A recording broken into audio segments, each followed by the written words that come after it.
Kami awali dengan informasi yang pertama, Saudara. Usai dilakukan pemeriksaan dan penyelidikan, supir cadangan bus Cahaya Trans ditetapkan sebagai tersangka dalam kecelakaan yang menewaskan 16 orang. Pasalnya dari hasil penyelidikan, supir mengemudikan dengan kecepatan tinggi dan tidak ada unsur pengereman dalam kejadian tersebut.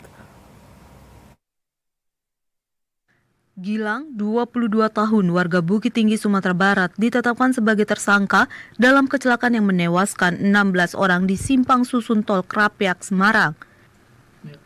Tersangka yang mengemudikan bus Cahaya Trans dari Bekasi menuju ke Yogyakarta itu diduga mengemudikan kendaraan dengan kecepatan tinggi yang menyebabkan bus terguling saat berjalan di tikungan Simpang Susun Tol Krapyak, Semarang. Dari hasil penyelidikan yang dilakukan oleh unit Laka Lantas Polrestabes Semarang, pelaku menggantikan supir utama di kilometer 102 rest area Subang, Jawa Barat sebelum terjadi kecelakaan di ruas tol Krapyak, Semarang. Kapolrestabes Semarang mengaku bus dalam kondisi layak jalan setelah dilakukan pemeriksaan oleh tim Korlantas dan Ditlantas Polda Jateng. Dari pengakuan supir bus, Kapolrestabes mengungkapkan supir tidak melakukan pengereman, namun berupaya mengurangi kecepatan dengan memindahkan gigi kendaraan ke lebih rendah.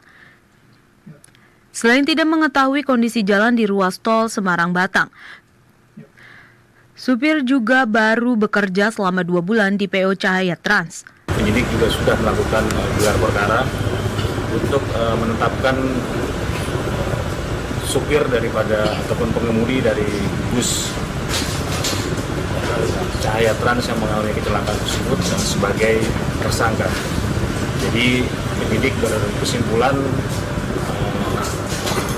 terpenuhi unsur pidana berdasarkan bukti permulaan yang cukup sehingga menjerat pengemudi bus tersebut dengan pasal 310 ayat 2, ayat 3 dan ayat 4 Undang-Undang Nomor 22 tahun 2009 tentang lalu lintas dan angkutan jalan. Sementara itu, sopir bus yang ditetapkan sebagai tersangka meminta maaf terhadap seluruh korban yang meninggal maupun yang mengalami luka berat dan ringan.